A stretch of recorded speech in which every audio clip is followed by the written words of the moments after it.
ماہ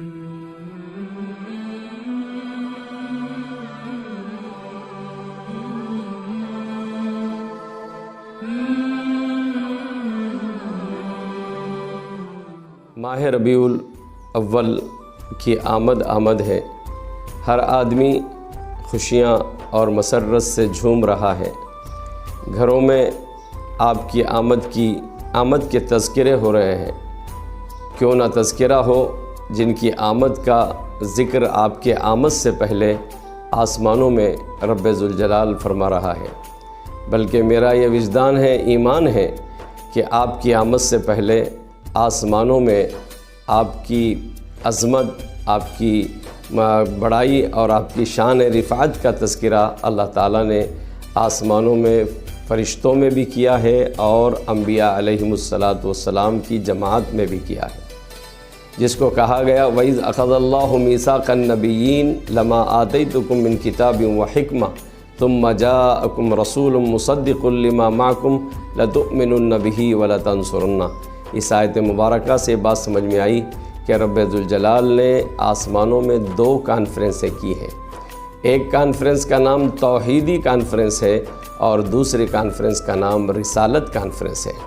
توحیدی کانفرنس کیا ہے؟ الستُ بربکم، اللہ تعالیٰ نے آدم سے لے کر ایدم تک قیامت تک آنے والے انسانوں کو چونٹیوں کی شکل میں پیدا فرما کر اللہ نے پوچھا الستُ بربکم، کیا میں تمہارا پروردگار نہیں ہوں؟ سب نے کہا قالوا بلا، سب نے کہا ہاں آپ ہمارے پروردگار ہیں۔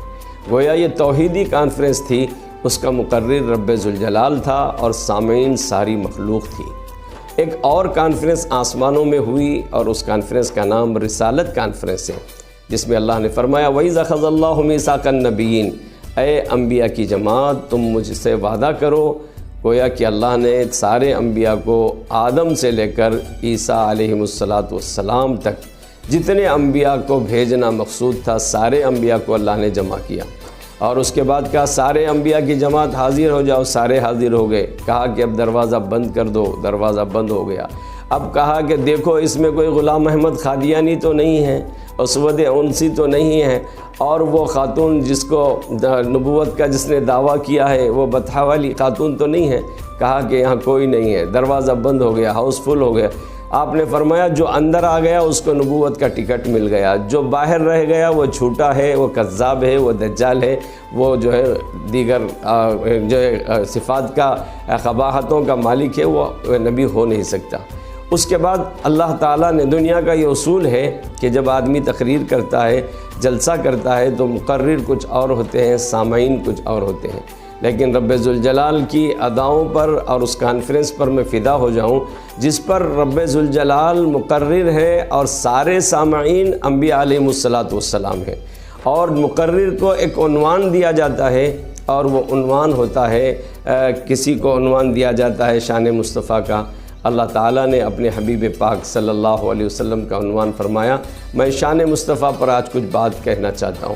کہا شان مصطفیٰ پر بات یہ ہے کہ میں ایک رسول بھیجنے والا ہوں اور وہ رسول تمہارے بعد آئے گا، ثم جاءکم، وہ تمہارے بعد آئے گا، تو اس پر تمہارا کام کیا ہوگا؟ ایمان لانا ہوگا اور اس کی مدد کرنا ہوگا۔ انبیاء علیہ السلام کی جماعت نے کہا پروردگار جب وہ بعد آئے گا تو اس کی ہم مدد کیسے کریں گے، ایمان کیسے لائیں گے؟ اللہ نے فرمایا تمہارا کام وعدہ کرنا ہے، ایفاء وعدہ میرا کام ہے۔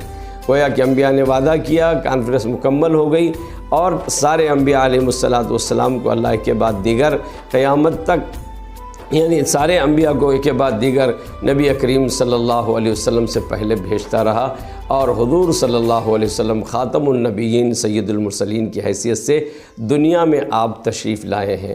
تو اس کے بعد انبیاء علیہ السلام نے ایمان تو وہاں لا لیا تھا، لیکن ایفاء وعدہ اور مدد کرنا، ان کے دین کی مدد کرنے کا ایک کام باقی تھا۔ آپ معراج کی شب آسمانوں پر تشریف لے جا رہے ہیں، سارے انبیاء کی جماعت بیت المقدس تشریف لائی۔ اس موقع پر اذان دی گئی، اللہ اکبر اللہ اکبر، اشہد ان لا الہ الا اللہ، اشہد ان لا الہ الا اللہ پر جبرائیل خاموش ہو گئے۔ کہا جبرائیل پوری اذان مکمل کرو، تو کہا کہ مولا یہاں عیسیٰ بھی ہے، موسیٰ بھی ہے، ہارون بھی ہے، بنیامین بھی ہے، یعقوب بھی ہے، سلیمان بھی ہے، سارے انبیاء ہیں، اب میں کس کا نام لوں اس میں؟ تو آپ نے کہا جس دلہے کے لیے ہم نے بزم سجائی ہے وہ محمد رسول اللہ صلی اللہ علیہ وسلم کی ذات گرامی ہے، ان کا نام لو۔ تو آپ نے اشہد ان محمد رسول اللہ پڑھ کر اذان مکمل کی۔ گویا انبیاء بھی اشہد ان محمد رسول اللہ پڑھ کر آپ کا کلمہ کا اقرار کیے ہیں، اور لتؤمنن بہ کے ذریعے سے عیسیٰ علیہ السلام قیامت کے قریب تشریف لائیں گے اور آپ کے دین محمدی ہی پر وہ کام کریں گے۔ گویا اسلام کی ایمان یعنی حضور پاک صلی اللہ علیہ وسلم کی دین کی وہ مدد کریں گے۔ تو لتؤمنن بہ کی یہ تفسیر ہے۔ غرض ہے کہ میرے آقا کی آمد کا مہینہ ہے، ولادت باسعادت اس مہینے میں ہوئی ہے، تو اس کی خوشیوں میں آپ کا امتی خوشیاں مناتا ہے۔ تو میں بھی کہتا ہوں کہ آمد ہے، تو اپنے گھروں کو حضور کی آمد کی وجہ سے نور سے معمور کرو، سیرت طیبہ کے پڑھنے کا اہتمام کرو، درود کریم شریف کی کثرت سے اپنے مریدین، معتقدین اور متوسلین کو درود کا اہتمام سکھاؤ۔ حضرت حسن بصری رحمۃ اللہ علیہ فرماتے ہیں وہ آدمی حضور کا عاشق ہو ہی نہیں سکتا جو روزانہ 300 مرتبہ کم سے کم درود شریف نہ پڑھتا ہو۔